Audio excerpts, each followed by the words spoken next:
siècle. Oui. Et justement, là, nous sommes déjà dans les années 60, fin des années 70-80. Il y a eu donc une certaine interruption dans les publications de son œuvre en France. Oui.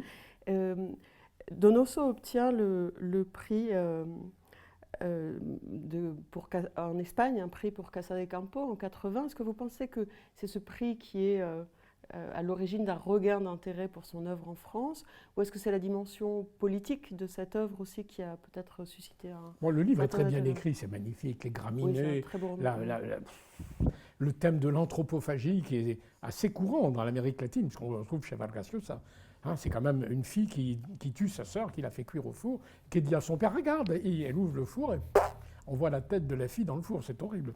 Et il y a beaucoup de choses monstrueuses dans le Casa de Campo. Cette monstruosité-là a une dimension politique, et c'est cette dimension qui a fait le succès de Casa de Campo, parce que je crois que la 4e de couverture indiquait qu'il y avait dans le personnage du Adriano, je crois, qui s'appelle, le personnage du médecin qui est enfermé, qui est fou, qui est enfermé dans cette maison de campagne, il y avait les propres paroles de Salvador Allende.